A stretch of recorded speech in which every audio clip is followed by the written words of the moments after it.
Alors, bienvenue dans un nouvel épisode sur Entreprendre et voyager. Aujourd'hui, j'ai le plaisir d'avoir Margot avec nous. On va parler de digital nomadisme, de ce qu'elle fait, etc. Ça fait aussi plaisir un peu d'avoir une fille sur la chaîne. Ça change parce que j'en ai pas beaucoup, beaucoup. Donc voilà, je te laisse te présenter et on va parler de tout ça ensemble.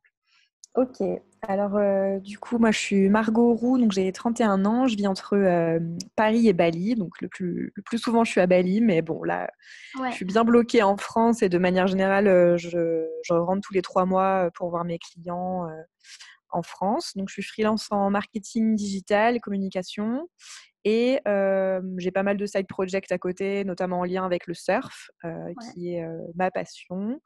Et j'ai créé un collectif de freelance qui s'appelle le Hub Nomade, avec lequel j'explore un peu le future of work qui me passionne depuis que j'ai pris cette décision de quitter le monde de l'entreprise et voilà, d'explorer un peu comment, en tant qu'individu, on s'épanouit à travers le travail en trouvant un meilleur équilibre vie pro, vie perso. Voilà. Super. Alors moi, ce qui m'intéresse, c'est un petit peu d'abord, pour présenter le contexte, c'est un peu d'abord ton évolution. Qu'est-ce qui a fait que tu t'es lancée d'abord en tant que freelance? Après, j'imagine que la création du hub, elle est venue au fur et à mesure. Donc voilà, un peu comment t'es basculée de freelance à créatrice de ton propre concept et maintenant équilibre entre vie perso et professionnelle avec tes projets de surf. Ok. Euh, Bah en fait, moi, tout mon parcours, il est très lié à des expériences que j'ai pu vivre et ressentir des manquements que j'avais dans ma vie, des malaises. Et donc, à chaque fois, j'ai essayé de trouver une solution par moi-même parce que c'était des états où j'étais pas bien et dans lesquels je pouvais pas rester sans rien faire.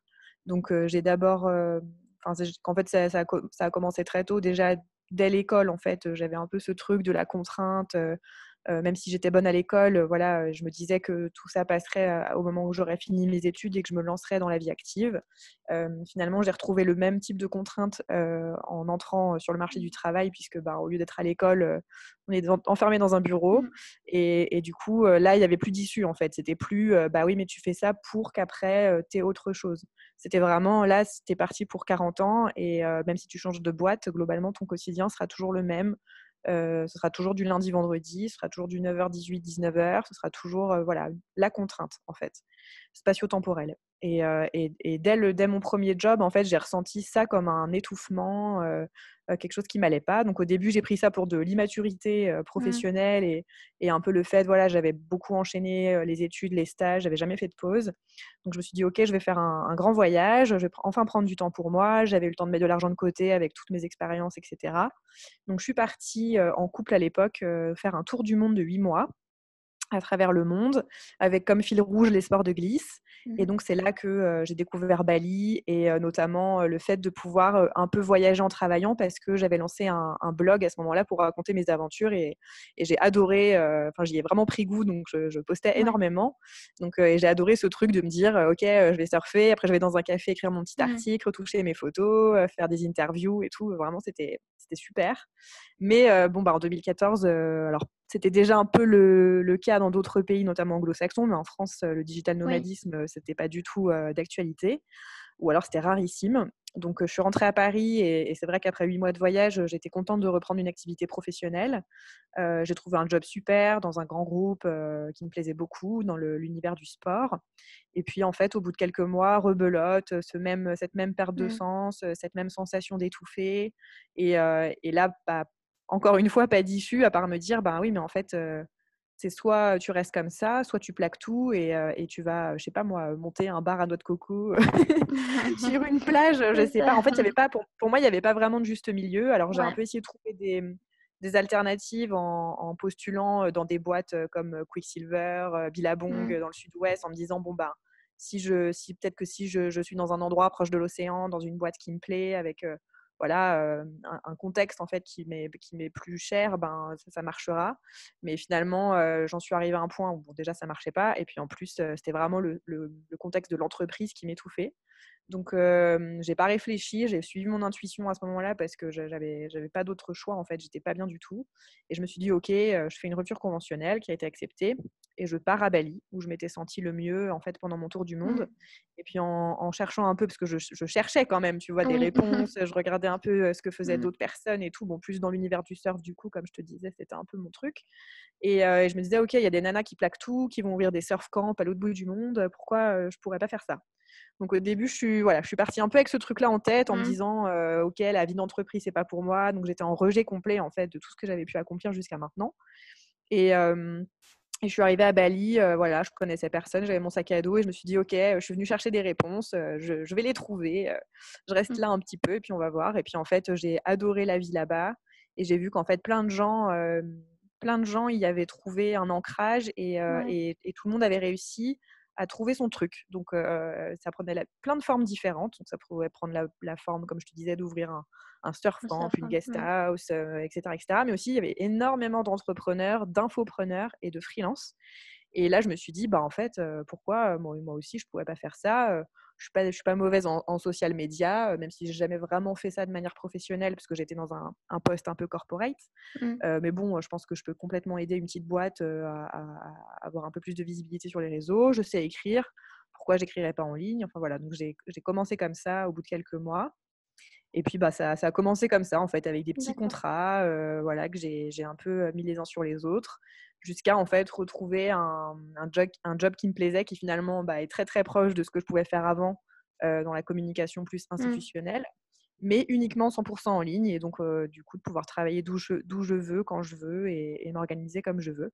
Donc, je dis pas que je bosse moins ou plus, parce qu'en vrai, je pense que c'est kiff-kiff, voire Ouais, plus, parce c'est bien. qu'effectivement, comme je te Mm. disais, j'ai aussi les side projects. Mais du coup, c'est un mode de vie qui est incroyable et honnêtement, j'aurais jamais cru pouvoir autant modeler à ma personnalité, mon job et ma manière de le vivre, quoi. Et aujourd'hui, je me dis: «Waouh, mais heureusement que j'ai suivi mon instinct et en fait, tout Mm. le monde peut le faire et il faut pas chercher à rentrer dans des cases parce qu'on est tous différents et les choses sont tellement en mouvement en ce moment. Tout est en train de changer, la mentalité des boîtes est en train de changer, la Mm. mentalité par rapport au travail est en train de changer. Et c'est à nous, en fait, voilà, on est certes les pionniers, mais c'est à nous de faire les choses si on y croit. Et je pense qu'avec du travail et de la volonté, c'est comme tout, de la détermination, il n'y a pas de raison de ne pas y arriver. Tout Donc à fait. voilà. Et donc le collectif, bah, c'est venu du fait qu'au bout de quelques mois à travailler à Bali comme ça, je me suis sentie un peu isolée. Parce Ouais. qu'évidemment, ben, tu perds l'entreprise, donc tu perds les contraintes, mais tu perds aussi tous les avantages, c'est-à-dire des collègues, des Oui. gens avec qui Mm. tu bosses, des projets où tu es avec d'autres gens de plusieurs Mm. services, où du coup tu t'alimentes, un manager qui t'aiguille, un développement aussi professionnel qui est inclus bah, à ton expérience dans Mm. l'entreprise, donc des formations, enfin plein de choses comme ça qui participent de ton évolution, où du coup, tu n'as plus rien et c'est toi qui es obligé un peu de prendre ça à ta charge au final. Et moi, je suis un animal social, donc même si j'aime bien mener mes projets toute seule, être sur mon ordi sous les palmiers, voilà, c'est super Ouais. important pour moi d'être Mm. entourée, de partager d'évoluer aussi avec d'autres. Et donc, c'est à ce moment-là que je me suis dit, OK, il faut absolument que je sorte de cet isolement. Donc, j'ai recruté une stagiaire. D'accord. Finalement, une autre nana s'est greffée à nous, on était 3 et c'est là que je me suis dit: «Mais en fait, on fonctionne un peu comme une agence», parce que je les faisais travailler toutes les 2 sur mes clients. Et puis en fait, à partir de 3, je me suis dit: «Bah, pourquoi s'arrêter à 3?» Et voilà, c'est comme ça que ça s'est créé, du coup. Et donc enfin, tu les as rencontrés directement à Bali et ça s'est fait comme ça. Alors pour elle, oui. En revanche, j'avais déjà des amis en France, dans le sud-ouest, vers, Osgore, Biarritz, tout ça, qui étaient freelance et dont je connaissais, le talent, l'expertise. Et Mm. je me suis dit: «Mais en fait, on partage tous la même passion, de l'océan, des projets, éco-responsables. On a tous une expertise en marketing digital. Pourquoi on s'associerait pas tous dans ce collectif pour se soutenir, s'apporter des projets, s'apporter du conseil, et puis pourquoi pas aussi se réunir, parce que bon, tout le monde est plus ou moins nomade, Oui. Mm. quand on se retrouve dans les mêmes endroits, bah, qu'on puisse se retrouver soit pour des séjours co-living, soit pour un week-end, soit pour des sessions coworking de temps en temps. Et puis en fait, effectivement, tout le monde était hyper partant et ça a tout de suite parlé à tout le monde, quoi. Donc je pense que c'est un vrai besoin chez les indépendants aujourd'hui, Mm. et de retrouver cette espèce de vie sociale qu'on peut avoir en entreprise un peu tout cuit, et de se la recréer, mais avec une communauté qui nous ressemble. Ouais. Mm. Alors dans l'entreprise, bah, c'est forcément une communauté qui nous ressemble parce qu'on fait forcément partie, voilà, du même projet professionnel, du même projet entrepreneurial. on partage les mêmes valeurs parce que l'entreprise fait que, voilà, il y a une identité, il y a des valeurs, il y a des choses qui nous lient tous. Et du coup, là, l'idée, c'était de recréer ça à l'échelle d'un groupe d'indépendants qui partagent plus ou moins la même vision de la vie, le Mm. même quotidien, les mêmes passions et les mêmes envies en termes de projets pro aussi, quoi. Ouais. Oui, parce qu'après, même qu'on soit freelance ou qu'on travaille dans la même entreprise, effectivement, il y a des entreprises dans lesquelles on retrouve le même esprit un peu avec des intérêts communs, etc., alors que dans d'autres, pas du tout. Et je pense qu'il y a aussi différents cercles parmi les indépendants. On n'a pas Mm. tous les mêmes sensibilités, les mêmes attraits, etc. Donc c'est aussi important de trouver un peu, comme tu disais, le cercle qui nous ressemble, quoi. Ouais, Mm. absolument. Ouais. Enfin, franchement, il y a il y aurait beaucoup de trucs à dire par rapport à ton parcours. C'est vachement intéressant. Moi, ce qui m'a retenu déjà, ce que je retiens déjà, c'est le fait d'avoir quelque part dès l'enfant, c'est rapidement quand même un terrain où on sent qu'il y a soit le besoin d'aventure ou un petit manque par rapport à l'indépendance ou l'épanouissement personnel, etc. Après, il y a le fait, si j'ai bien suivi, c'est d'avoir aussi différents paliers dans son évolution, c'est-à-dire que t'as pas réussi en tant que freelance directement, enfin, je veux dire, t'as lancé ton blog avant, il y a souvent des étapes un peu Ouais, complètement. précursorices. Et, euh, et voilà, et finalement, après, tu as créé ton truc qui te ressemble plus à toi, mais qui a mûri au fur et à mesure de toutes ces expériences et qui n'est pas Ouais, venu d'un c'est ça. claquement de doigts. Oui, oui, c'est pour ça que bah, ma vie d'aujourd'hui, clairement, ça fait 10 ans que je la construis, alors à Mm. différentes échelles et pas forcément consciemment. Mais c'est clair que tout ça, c'est comme une grosse toile d'araignée. Ouais, Ça, c'est la théorie de Alexandre Dana de Live Mentor, oui, théorie de l'araignée, où en fait, bah, tu lances plein de petits trucs et tout se recoupe. Et je trouvais ça génial comme métaphore parce que c'est vraiment, vraiment ça. mm, Et tu te rends compte qu'en fait, toutes les personnes que tu as rencontrées, toutes les opportunités que ça a créées, tout ce qui a fait que tu as été au bon endroit au bon moment parce que tu t'es écouté, finalement, tout ça, c'est hyper cohérent et se recoupe et fait ce que tu es aujourd'hui. Et c'est vrai que du coup, c'est pour ça que le problème, c'est qu'il y a beaucoup de personnes qui attendent d'avoir un projet mûr pour se lancer, alors que oui, parfois, il ne faut pas attendre, il faut savoir s'écouter et savoir faire confiance à soi-même et au destin aussi, parce que finalement, c'est en partant que les mm, opportunités se créent, c'est pas en restant où on est qu'elles vont arriver.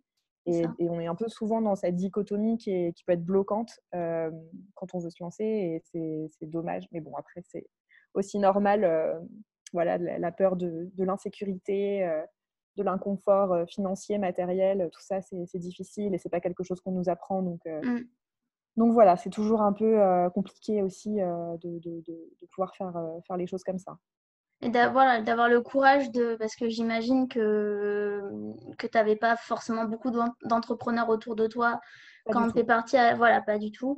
Quand tu es parti à Bali, tu as dû te prendre Bah, que- moi, c'était compliqué. Alors, mes proches me soutenaient parce qu'ils voyaient bien que ouais, c'était pas un cas et que j'en avais vraiment besoin de me trouver.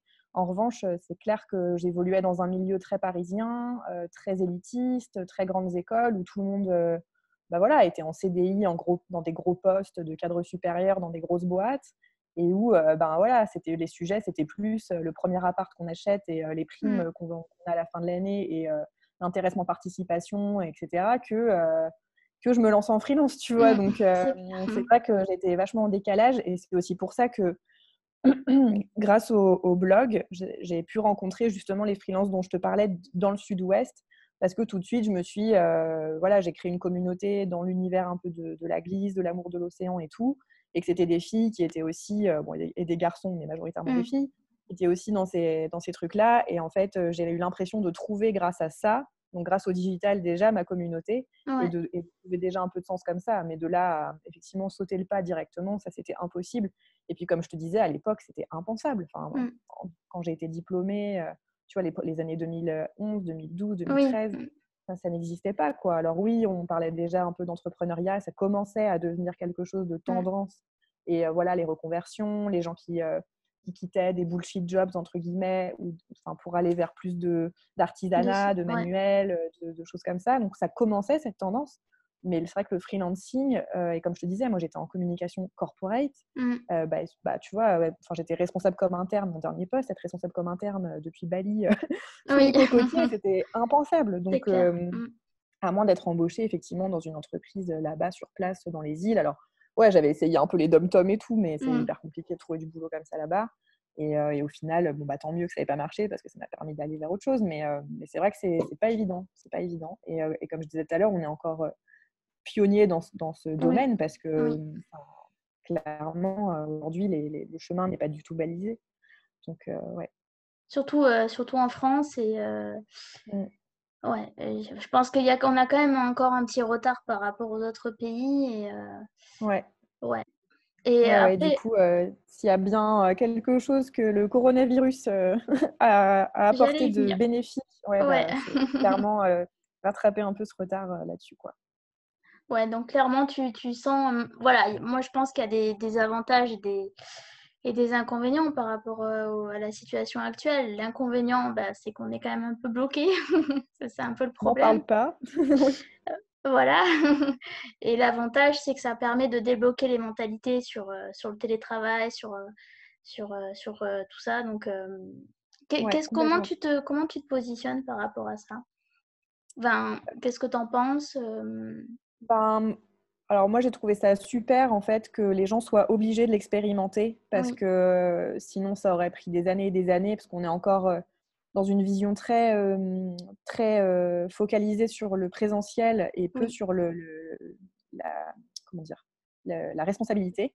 Et du coup, c'est un vrai problème de management aujourd'hui en France qui ne demande qu'à évoluer. Et finalement, les entreprises, les managers ont bien constaté pendant le confinement que les salariés se responsabilisaient tout seuls et finalement travaillaient limite plus et mieux mmh, mmh, chez eux qu'en étant au bureau. Bon, sans parler des gens qui avaient les enfants, parce que là, on parle oui, d'une situation où les choses étaient beaucoup plus difficiles, mais globalement, en tout cas, c'est ce que j'ai pu entendre et lire, mmh, en tout cas dans la presse ou autour de moi, par rapport à des gens qui sont, tu vois, dans des grands groupes, qui sont soit oui, managers, soit salariés. C'était vraiment les échos que j'ai eus et c'était super. Et quelque chose qui m'a beaucoup marqué, c'est une de mes meilleures amies qui a aujourd'hui un haut poste dans un grand groupe à Paris, un groupe du CAC, qui me disait c'est fou parce que quand tu es parti il y a 3 ans, ça me paraissait lunaire ce que tu faisais. Et aujourd'hui, je me rends compte à quel point c'était précurseur, en fait. Et franchement, bravo parce que, enfin, ouais, à l'époque, ça nous paraissait tous un truc mmh, complètement loufoque, quoi.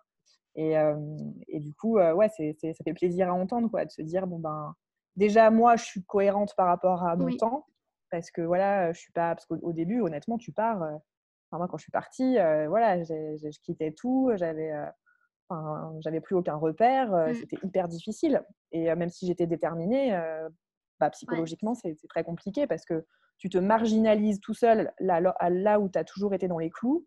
Enfin, et du coup, c'est hyper difficile à vivre.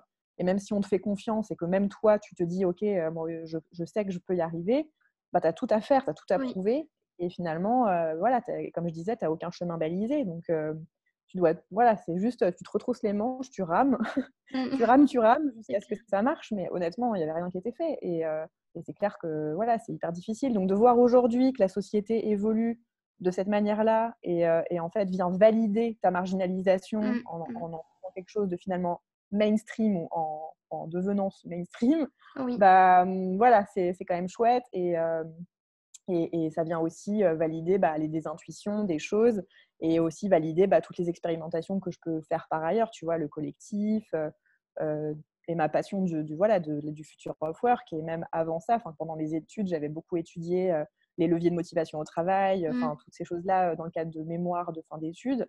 Et je me dis, en fait, tout ça, c'est encore une fois, ça me paraissait des choses que j'avais un peu choisies par hasard à l'époque. mmh, Et en finalement, fait, encore une fois, c'est des jalons que tu mets et tu sais pas pourquoi et ça fait pas encore sens. Mais au final, les années passent et puis hop, les choses elles rentrent dans des cases naturellement, quoi.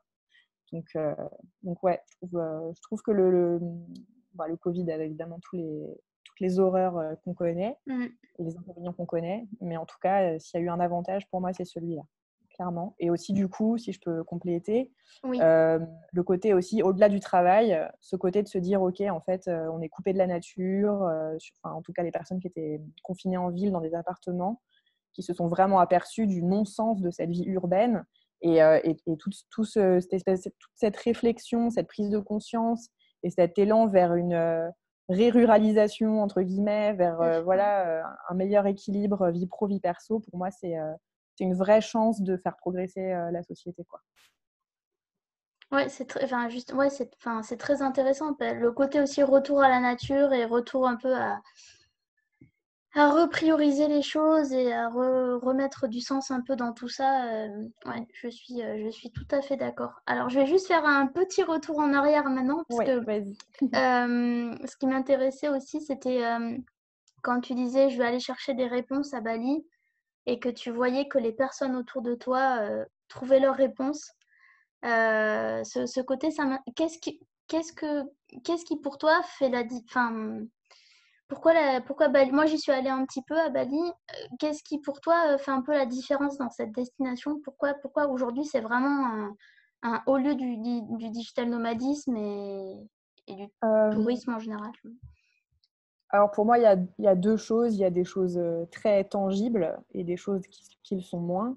Dans les choses très tangibles, c'est un écosystème qui s'y prête vraiment parce que on a le confort de l'Occident et en même temps la facilité de l'Asie. Mm. Donc on se loge hyper bien, on a du très bon Wi-Fi, on mange bien, on a la sécurité. Enfin voilà, on est vraiment dans un petit cocon. Et en même temps, on a la vie qui est moins chère. Donc déjà financièrement, on a beaucoup moins de pression à réussir ou pas parce qu'on peut vivre avec 1 000 € par mois. Ouais. Euh, on a une population archi accueillante. Du coup, on n'a pas de problème de criminalité, de sécurité. Voilà. Voilà, c'est vraiment pour moi des conditions de vie qui sont déjà à la base super. Au-delà de ça, bon, bah, tu es dans un environnement de vacances, donc tu as plein d'activités de plein air et Mm. forcément une reconnexion à la nature qui fait beaucoup de bien. Tu vois, moi je vais surfer régulièrement, j'ai des amis qui sont sur les tapis de yoga, qui sont à la plage, qui vont faire leur footing, qui vont marcher à la plage le matin, qui vont surfer, qui vont… Enfin, tu es tout le temps dans la nature, tu es sur Mm. ton scooter, tu es dans les rizières, tu es en contact permanent avec les éléments. Ouais. Et sur l'aspect un peu moins tangible, alors on est tous, tous d'accord pour dire qu'il y a une énergie là-bas Ouais. qui te pousse, quoi, et qui te pousse dans tes instincts les plus bas et en même temps tes côtés positifs les plus positifs. Et du coup, ça te force à affronter un peu qui t'es à l'intérieur et à vaincre un peu tout ça pour ressortir finalement beaucoup plus fort, beaucoup plus confiant, beaucoup plus…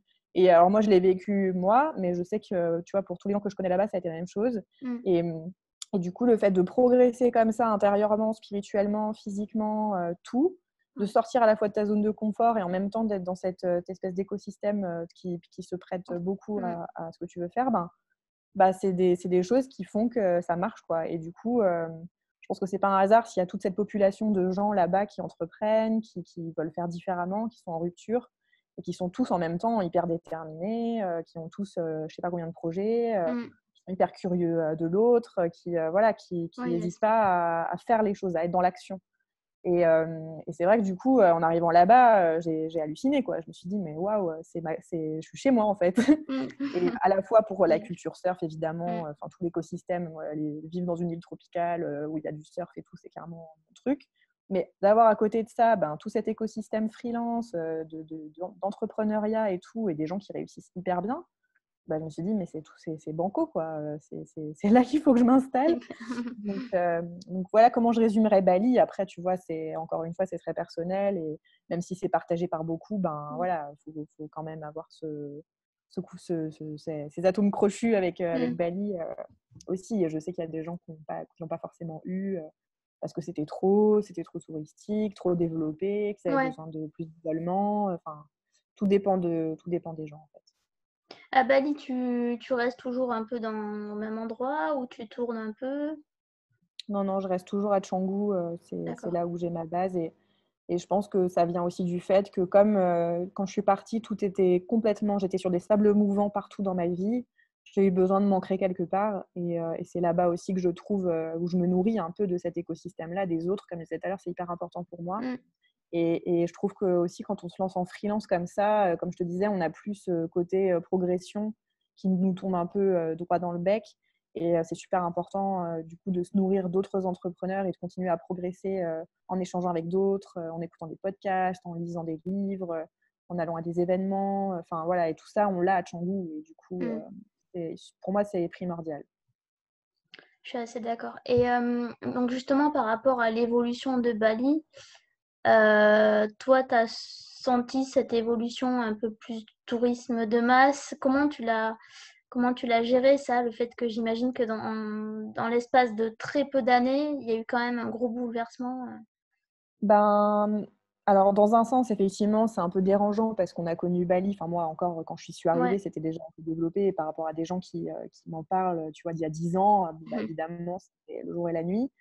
Mais c'est sûr que depuis 3 ans, il y a eu une énorme Ouais. accélération, et notamment cette attractivité pour le digital nomadisme et trouver à Bali cet écosystème qui fait rêver. Et notamment parce que les digital nomades sont beaucoup sur Instagram et que Instagram a un peu fait de Bali aussi Mmh.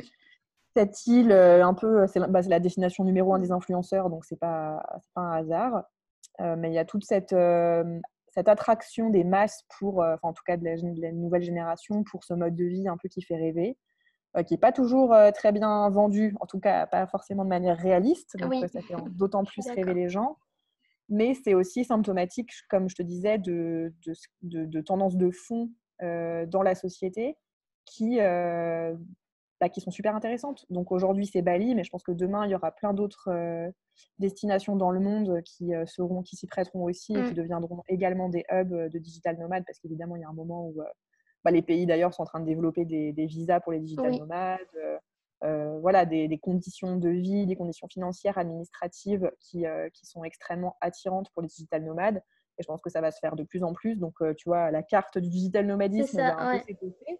Mmh. Mais en tout cas, oui, si c'est un peu dérangeant aujourd'hui parce que Canggu est saturé, qu'il y a des coworking qui poussent dans tous les sens et tout, pour moi, c'est symptomatique d'une évolution positive. Et du coup, je pense que dans tous les cas, c'est top parce que voilà, et ça permet de drainer aussi beaucoup de gens. Et à titre personnel, c'est hyper sympa de pouvoir être au contact d'autant de gens Mmh. talentueux, expérimentés, et voilà, qui t'ouvrent tes horizons.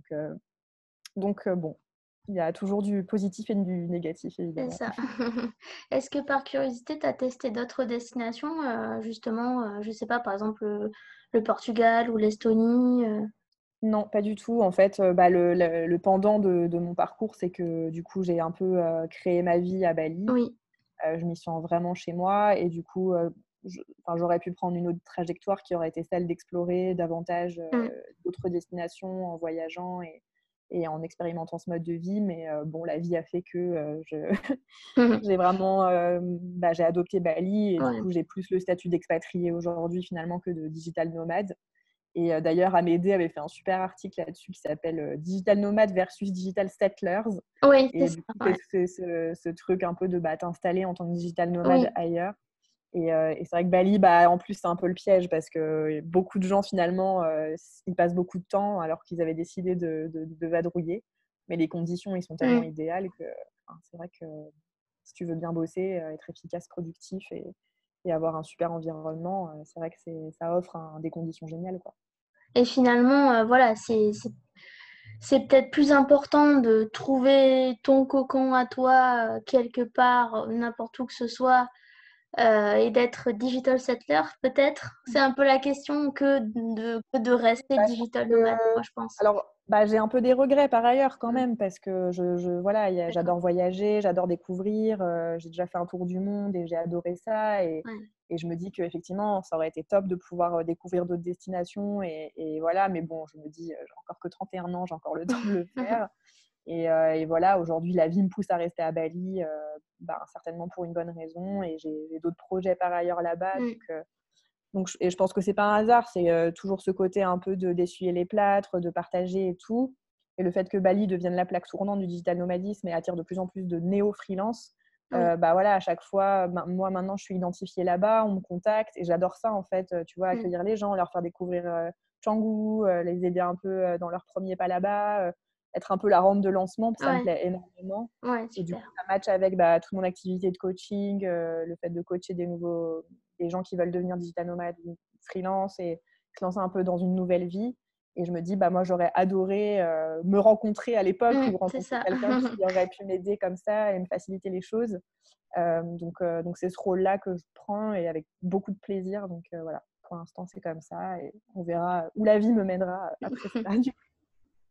Tout à fait. Justement, ça tombe bien parce que j'allais te demander comment tu partages tes journées aujourd'hui à Bali. Est-ce que voilà, tu as, je sais pas moi, 50% de freelancing et 50% d'accompagnement ou est-ce que c'est un tiers comment tu partages un peu ton... 90% du temps, je suis sur mes missions freelance et 10% sur le reste parce que D'accord. j'ambitionne pas spécialement d'en faire une activité à temps Ouais, plein. C'est plus que, en fait, c'est parti du fait que beaucoup de gens me contactaient pour avoir des conseils. Et puis, finalement, c'était beaucoup de temps passé. Et du coup, je me suis dit, voilà, je peux pas me permettre de mmh, perdre autant de temps à aider les autres sans avoir rien en retour parce que c'est du temps de perdu sur mon chiffre d'affaires et je m'en bien sortais sûr. plus.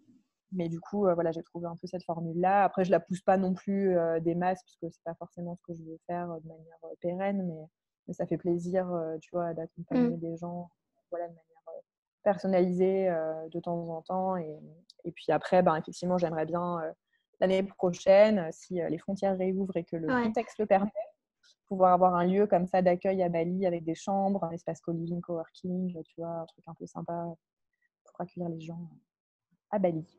Ouvrir ton espace alors. Ouais, j'aimerais Ah, bien. ça Faut c'est cool. que j'étudie un peu au niveau légal et tout ce que ça implique, etc. Mais tu vois, être un peu le hub d'accueil des Français Ouais. là-bas, ça serait super cool, quoi. Ce serait vraiment sympa. Et tu penses que là, enfin, tu vas être aussi un peu pionnière peut-être de ce côté-là ou est-ce qu'il y a de... Non, il y a déjà pas mal de gens qui font Ouais. ça. Tu vois, je veux dire, des co-living, il y en a partout. Après, c'est sûr qu'encore une fois, c'est une tendance minoritaire et que c'est quelque Mmh. chose qui va être amené à se développer. Et je pense qu'à partir du moment où j'ai le collectif, où j'ai un peu tous ces trucs qui transitent autour, ça fait quand même un joli cocktail à proposer aux gens et des opportunités sympas de rencontres et d'échanges, potentiellement de collaboration sur des projets. Donc c'est vraiment plus dans l'idée de créer une émulation Ouais. au niveau de la population française à Bali. J'avoue que je suis un peu chauvine sur le, sur le concept, mais voilà, moi je bosse qu'en français, je bosse beaucoup avec Paris, donc je suis un peu sur la France et la France a besoin de ça. Pour moi, c'est vraiment important et je ressens un besoin aussi chez beaucoup de freelances Ouais. d'appartenir à ce mouvement, d'apprendre des choses, de découvrir aussi des choses autour de ce mode de vie. Donc je pense que c'est important d'avoir un rôle là-dedans à partir du moment où ça me passionne et où je peux, tu vois, apporter ma pierre à l'édifice, quoi. Tout à fait. Et aujourd'hui, le collectif, il y a combien de personnes? On est une quarantaine aujourd'hui, 45 je pense, un truc comme ça, répartis entre Paris, Bali, le sud de la France, donc plutôt Osgore-Biarritz, Bordeaux. On a quelqu'un au Brésil, et puis après, il y a pas mal de gens qui sont en mouvement. On en a eu au Sri Lanka là, Mmh. cet hiver, pardon, avant le Covid. Enfin Ouais. voilà, les gens bougent un peu aussi, donc en Australie aussi, on a des gens en Australie. Donc c'est vraiment, il porte bien son nom, quoi. Mmh. Le hub Ouais. nomade. OK et par rapport à donc tu as ce projet-là à Bali, est-ce que tu as d'autres, projets dans les tiroirs? Plus de surf ou... En fait, je suis à quasiment temps plein en freelance pour une entreprise qui s'appelle Chacun son café, qui est Ouais. une entreprise de café en grains, éthique, responsable et anti-Nespresso, anti-capsule Mmh. depuis très longtemps. Et donc, on a un peu ce cheval de bataille du single use. Et ça match avec Bali qui est, tu vois, submergé par les déchets plastiques à usage unique. Les plages sont archi polluées, l'océan aussi. Mmh. Donc, du coup, ces deux projets matchaient bien et je suis en train de raccrocher à ça mon copain qui est prof de surf à Bali, donc c'est un local, et OK. donc créer une espèce enfin, pas une espèce, mais une surf school, en fait, une école de surf Ouais. qui soit orientée sur les déchets plastiques et bon, déjà, le cours de surf, il est 0% plastique parce que là-bas, malheureusement, toutes les écoles de surf distribuent des petites doses en plastique d'eau là, à la fin des cours, donc c'est n'importe quoi. Mmh. Et donc, l'idée, c'est de pouvoir faire un cours 100% sans plastique, sans déchets, et de donner les 10%, enfin 10% de la somme du cours à une association. D'accord. Alors, pas à Bali, parce qu'à Bali, il y a déjà énormément d'assauts, mais à Sumatra, Oui. C'est là d'où mon copain vient. Et en fait, du coup, ça leur permet aux locaux d'avoir une action autour de ce sujet vraiment crucial là-bas, parce que je te jure, c'est vraiment l'enfer. Il y a du plastique partout. Ouais. Pour éduquer les locaux, éduquer les enfants dans les écoles et organiser des beach clean-up, donc des ramassages de déchets sur les Ouais. plages avec les enfants. Et voilà, donc on est en train d'organiser ça, mais on était en train de le lancer au moment où le Covid est Ah. arrivé. Il devait y avoir un co-living du hub, tout a été mis à l'eau. Donc Mm. c'est vrai que ça a mis un peu un frein, mais bon, on reprendra en temps voulu. Et puis voilà, quoi, les projets vont se faire quand ils se feront. Du coup, on Mm. verra bien. D'accord. Mais ouais, c'est vraiment important et ça fait Ouais. partie aussi des valeurs du hub, l'amour de l'océan et du coup la protection des océans. Donc voilà, la lutte contre le plastique, forcément, c'est quelque chose qui nous tient tous beaucoup à cœur. Ok. Moi, je voulais savoir aussi un peu tes inspirations. Est-ce qu'il y a d'autres personnes qui t'ont inspiré dans ton parcours ou est-ce que ça a vraiment été quand même assez personnel? Comment Non, non, j'ai tu... pris énormément Ouais, d'inspiration et heureusement que j'en ai eu parce c'est ça. que je ne sais pas si j'en serais là où je suis aujourd'hui. Euh, Comme je te disais, j'ai été très inspirée par les personnes qui créaient des projets autour du surf. Oui. Au démarrage, donc c'était plus des nanas qui quittaient tout et qui allaient monter des surf Mm. camps. Il y en a notamment une qui s'appelle Erika Drolet, qui est une Canadienne qui a monté tout un concept en Amérique centrale, au Salvador, qui s'appelle Salty Souls. Je ne sais pas si tu connais, Non. mais c'est Ok. vraiment super, super sympa ce qu'elle fait. Donc, elle m'a beaucoup inspirée. Après, je te parlais des freelances dans le sud-ouest.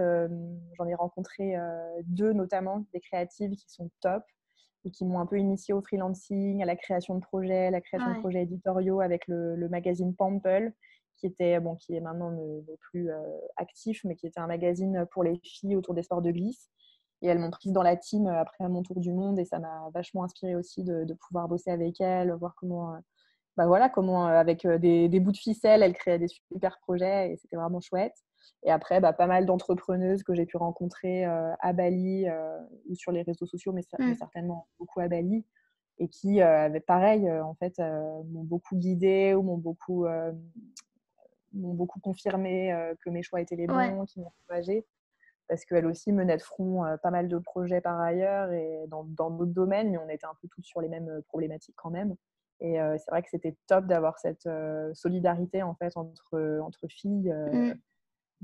qui faisaient pas de compromis, quoi, où Ouais. c'est ça ou c'est rien en fait. Et du coup, quand tu as trouvé ce genre de personnes et que tu as la chance de pouvoir les côtoyer au quotidien, c'est vrai que c'est très très inspirant et ça te donne la patate, quoi.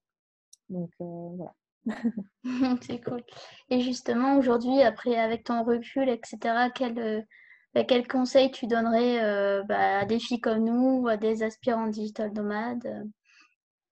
Deux conseils. Déjà, écouter son intuition, ça c'est primordial. Mm. J'ai entendu d'ailleurs une phrase il n'y a pas longtemps qui m'a vraiment fait tilt. C'est quand tout dit non, il faut savoir dire oui. C'est-à-dire, tu vois, quand tu es dans un environnement où c'est non, où genre, Ouais. lever le matin, oh là là, non, oh, je vais au bureau, oh non. Quand tout est non, en fait, quel est le seul truc où tu as envie de dire oui? Et voilà, ça, il faut le faire. Parce que c'est là que tu vas t'épanouir le plus. Donc, vraiment suivre cette petite voix intérieure. Et le deuxième conseil, c'est de se relever les manches et de ne pas lâcher, quoi. De bosser à fond, de sortir les rames et de vraiment être déterminé. Parce que c'est à force de travail qu'on y arrive, Mm. quoi. Travail, persévérance, régularité, c'est la base. Voilà. Et tu penses, enfin, de ce que tu vois autour de toi, voilà, tu penses que, voilà, si on n'abandonne pas, si on est persistant, quand même, on finit par arriver à des résultats. Franchement, à moins d'être, d'avoir la poisse, je vois pas comment Ouais. ça ne peut pas marcher parce que finalement, on fait tout pour. Toute notre Mm. énergie est dirigée vers un but. Même s'il y a des échecs sur le long de la route, ça fait des expériences. Même si on part de zéro, je veux dire, on est tous à moitié autodidactes, hein. Quand on est Mm. freelance, on apprend quand même pas mal de choses sur le tas ou sur Internet ou mince, ça je sais C'est pas normal. faire, merde, Mm. voilà. Je veux dire, il y a des ressources en ligne, en veux-tu, en voilà. J'ai vu des gens réussir à Bali qui n'avaient jamais touché au web de leur vie, qui Mm. à force de détermination, on se sont lancés dans l'e-commerce ou des choses comme ça en partant de rien. Pour moi, il y a pas de tu peux pas y arriver. Tout est possible si tu te donnes les moyens. Et je pense que c'est ce que tous les entrepreneurs disent finalement, enfin tous les freelances. Alors évidemment, tout le monde ne réussit pas, tout le monde n'est pas fait pour ça. C'est beaucoup d'inconfort, c'est beaucoup de solitude, c'est beaucoup beaucoup d'échecs aussi. Hein. On fait tous face à des échecs, ça c'est clair et net. Mais voilà, si on est fait pour ça et que c'est ce qui nous rend heureux, ben voilà, faut y aller. Tout à fait, tout à fait d'accord. Et justement en termes d'échecs, de difficultés, à quoi tu as été confrontée ou comment tu t'en es sortie? Moi, les principales difficultés, c'était d'ordre administratif parce que je suis très, très Ouais, nulle, voilà. Donc j'ai loupé des coches pas mal, j'ai pas forcément été, toujours, au top au niveau financier et je me suis retrouvée, dans des situations difficiles parfois où vraiment tu as plus d'argent, tu es là, tu dois demander à tes parents. Enfin, tu vois, à 30 ans, ça fait chier mais en même temps, ben, faut en passer par là pour, réussir à sortir tout ce que tu as, au fond de tes tripes et vraiment, voilà, faire preuve de détermination et y aller, quoi. Et ça finit par marcher. Mais c'est clair que, tu te prends des galères et puis bon, en étant à l'autre bout du monde, tu vis des trucs où voilà, mmh, tu te fais entuber parce que tu es blanc et que, forcément tu as de l'argent et que, voilà, tu tombes pas forcément sur des gens très honnêtes. ouais, Tu fais face à des situations aussi un peu flippantes de type, tremblement de terre, éruption volcanique, les saisons des pluies, mmh, les serpents dans l'espace. Donc, enfin, je veux dire, c'est pas les visas run, tu dois sortir du territoire, l'immigration, enfin, il y a plein de choses hyper ouais, stressantes et tu n'y as pas été préparé. Donc, ça te sort de ta zone de confort et clairement, c'est pas facile tous les jours. C'est générateur de stress, c'est générateur d'inconfort, c'est générateur de, voilà, de plein de choses. Mais au final, ça te renforce et puis, y a pas, enfin, je veux dire, c'est que du matériel, entre guillemets. mmh. On finit toujours par s'en sortir. Sortir, ouais, Donc, c'est ça. voilà, c'est vraiment, ça fait travailler la résilience, ça fait travailler la patience, la prise de recul, plein de choses. Et tout ça, c'est des qualités qui sont très bonnes à prendre par la suite, quoi. Donc, puis on apprend toujours, donc ça, c'est super. Super. Est-ce que tu aurais un dernier mot de la fin? Et puis j'espère que tu auras apprécié aussi notre échange.